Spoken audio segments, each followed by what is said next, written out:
UP में पंचायत चुनाव बेहद नज़दीक है और पंचायत चुनाव की जो एक पहली सीढ़ी होती है आरक्षण की सूची हाल ही में जिलाधिकारी मुजफ्फरनगर द्वारा जारी कर दी गई है। और पंचायत चुनाव आरक्षण की सूची से पहले जो चुनाव का जो समीकरण था वो कुछ और था। आरक्षण की सूची आने के बाद में जो है समीकरण वो लगभग पूरी तरह बदल चुके हैं। हालांकि अंतिम सूची 15 मार्च के बाद जारी करी जाएगी स्थानीय परिषद मुजफ्फरनगर के द्वारा। और पंचायत चुनाव के लिए जो सरगर्मी है वो बड़ी तेज़ी से बढ़ रही है। उम्मीदवार धड़ाधड़ आ रहे हैं। कुछ लोगों ने ऐसा भी किया है कि वो अपने उम्मीदवारों को कठपुतली के तौर पर कुछ उम्मीदवारों को बनाने पर आज हमारे साथ मौजूद है हरिवंश सिंह। भारतीय जनता पार्टी में कार्यकर्ता के मजबूत कार्यकर्ता के रूप में कार्य कर रहे हैं। विभिन्न आंदोलनों में भारतीय जनता पार्टी के शामिल रहे हैं, पढ़े लिखे हैं, शिक्षित हैं। शिक्षा की बात की जाए उन्होंने मास्टर डिग्री में M.Com किया है। उसके साथ साथ उन्होंने कानूनी नौकरी भी बड़ी अच्छी प्रकार से समझते हैं। LLB भी उन्होंने की है और पढ़े लिखे होने के साथ साथ शिक्षा के क्षेत्र में वो अच्छी तरीके से ज्ञान का जो पारदर्शिता है वो उनकी बहुत बड़ी है और गहरी उनकी सोच है। हम उनसे बातचीत करेंगे कि किन किन मुद्दों पर वो चुनाव लड़ेंगे। और क्योंकि वो वार्ड नंबर 9 जनपद मुजफ्फरनगर जिला पंचायत की वो भावी प्रत्याशी है, वो चुनाव लड़ने के लिए बड़ी दावेदारी से अपनी दावेदारी प्रस्तुत कर रहे हैं। बातचीत करेंगे हरिवंश से कि वो किस तरीके से अपना चुनाव लड़ेंगे और क्या क्या मुद्दों को लेकर वो चुनाव लड़ेंगे। सबसे पहले हरिवंश जी आपका आपकी जीवन में बहुत बहुत स्वागत है। मैं आपसे पहला सवाल लेना चाहूँगा कि पंचायत चुनाव लड़ने का आपने मन क्यों बनाया? ऐसा क्या कारण है कि आप जिला पंचायत का चुनाव लड़ना चाहते हैं? देखो, चुनाव लड़ना तो एक सेवा के लिए है।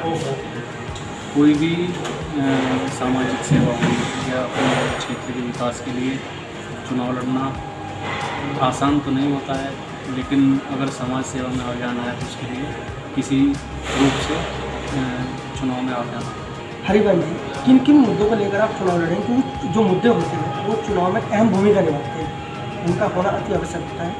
क्योंकि मुद्दे जो है मुद्दों से ही जनता प्रभावित होती है और मुद्दे चुनाव के लिए सबसे पहली कड़ी है। तो किन किन मुद्दों को लेकर आप चुनाव लड़ने जा रहे हैं? सबसे बड़ा मुद्दा तो हमारे क्षेत्र का नाम हाईवे है। हाईवे पे क्रॉसिंग है, नारा जुड़ा था, दोनों पे क्रॉसिंग है। एक दूसरे गांव वाले आते जाते रहते हैं, खेत में वैसे आने जाने वाले। यहाँ पे आए दिन रोज़ एक्सीडेंट होते रहते हैं। सबसे पहले तो प्रयास यही रहेगा कि यहाँ पे अंडरपास या ओवरब्रिज ऐसा बन जाए जो आने जाने वालों की सहूलियत हो जाए, किसी के घर का चिराग ना बुझे। जब एक्सीडेंट होता है तब किसी का इकलौता चिराग भी कैसे भी है उसकी मृत्यु वगैरह हो जाती है, चोट लग जाती है, तो उसमें देखो सामाजिक हानि होती है। सबसे बड़ा मुद्दा तो यही है कि यहाँ पे कुछ ऐसा संसाधन करूँ मैं आने वाले समय में। आप कहना चाहते हैं कि अगर आप प्रतिनिधि निर्वाचित होते हैं अपने क्षेत्र से तो आप इस मुद्दे को प्रमुखता से उठाएंगे? बिल्कुल, मेरा मेन मुद्दा यही होगा कि यहाँ पे कुछ सरकार द्वारा ओवरब्रिज या अंडरब्रिज बन जाए, जिससे एक्सीडेंटों में बहुत ज़्यादा कमी आएगी। और शिक्षा को लेकर आप किस तरीके से काम करेंगे? शिक्षा का स्तर बढ़ेगा, समाज में बहुत तरह की जो घटनाएँ हैं वो अपने आप कम बढ़ेंगी। जो सरकारी स्कूल है उनका शिक्षा का ध्यान ही नहीं दिया। वो शिक्षा में प्राइवेट स्कूल्स में और इधर उधर जो पैसा इन्वेस्ट होता है ज़्यादा से ज़्यादा, तो उन पर कोशिश की जाएगी कि सरकारी स्कूलों में शिक्षा का स्तर सुधारे गए। गरीब जो बच्चे हैं वहाँ पढ़ें। बड़े बड़े स्कूलों में पैसा बहुत ज़्यादा लगता है और गरीब जनता पैसा ये वहन करने में बहुत ज़्यादा पीछे रहती है। आपका कहने का मतलब है जो पैसा वो प्राइवेट स्कूल में देते हैं वो प्राइवेट स्कूल में देते हैं, उसको घर में कहीं अपने इस्तेमाल कर लेते हैं। इस्तेमाल किया जाता है। 1 से 8 तक तो सरकारी स्कूल से बच्चे एंट्री के बाद सरकारी स्कूल ढूंढते हैं। तो सरकारी स्कूल का एक पहले से पहले सरकारी स्कूल में अगर स्तर अच्छा हो जाए ये होगा। हम लोग जब सरकारी स्कूलों में बच्चे जाएंगे, उनका साफ सफाई, रहन सहन, शिक्षा का स्तर होगा, तो क्या नाम है बच्चे अपने आप जाएंगे। आप किस तरीके से काम करेंगे? मतलब राउंड लगाया करेंगे या क्या करेंगे कि जिससे कि शिक्षा का क्षेत्र में सुधार हो आपके वार्ड में?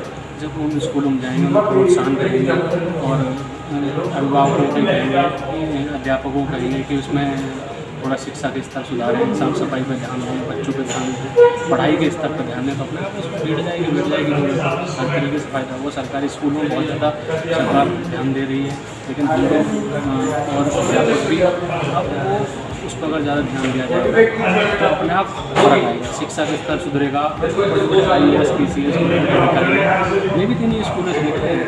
अभी के टाइम में तो ज़्यादा प्राइवेट स्कूलों में ध्यान दिया जाता है, तो सरकारी स्कूल के पहले स्तर सुधरेगा था। अन्य और कौन से मुद्दे होंगे आपके सफाई के लिए, सड़क या पानी सफाई सबसे सफाई हुआ, पानी निकासी व्यवस्था हुई और सड़कें निर्माण का साधन नहीं होता है, कोई सड़क वगैरह की दिक्कत है या कुछ किसी भी तरह की दिक्कत है, तो उसके लिए अगर मैं यहाँ पर निर्वाचित मैंने मुद्दा में रखेंगे तो कसम क्षेत्र के विकास के लिए हर तरीके से सहयोग हमारे द्वारा किया। हरिवंश जी, भारतीय जनता पार्टी से ही चुनाव आप क्यों लड़ना चाहते हैं? भारतीय जनता पार्टी में मैं जानना चाहता हूँ कि कब से आप भारतीय जनता पार्टी में अपनी सेवाएं दे रहे हैं और कब से आप उसके कार्यरत हैं? देखो, भारतीय जनता पार्टी में सबसे महत्व ये है सबका साथ सबका विकास है। जाति में राजनीति होती है, इसमें कोई जातिवादी मुद्दा नहीं है। और जब से मैं इसमें शामिल हुआ लगभग 13 साल हो गए, 2007-8 के आसपास में शामिल हुआ था, सदस्य रहा हूँ, फिर सक्रिय सदस्य हुआ, फिर इसमें पद भी मिला मुझे मंडल का मंत्री, उपाध्यक्ष, मंडल महामंत्री का, मेरवाल में मंडल महामंत्री का था। और इस समय मैं चरथावल विधानसभा का मेंबर हुआ। इसके मुझे जो विचार हैं, जो काम करने के तरीके हैं और जो हमारे जो प्रेरणा स्रोत हैं, उनसे सीख के आगे बढ़ने के लिए भारतीय जनता पार्टी की नीति बहुत अच्छी है।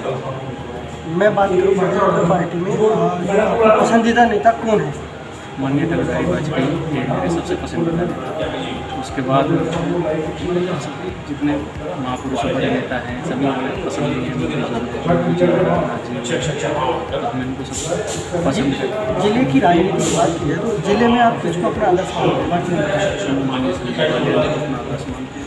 उन्होंने एक किसान परिवार से जन्म लेकर अपनी राजनीति की जीरो से शुरुआत की, महापंचायत करके उन्होंने अपना पहली पंचायत किसान पंचायत गडकरी जी राजनाथ जी, तो आदर्श मानता हूँ। उनके काम करने का तरीका सबसे मिलनसार, कोई भेदभाव नहीं है।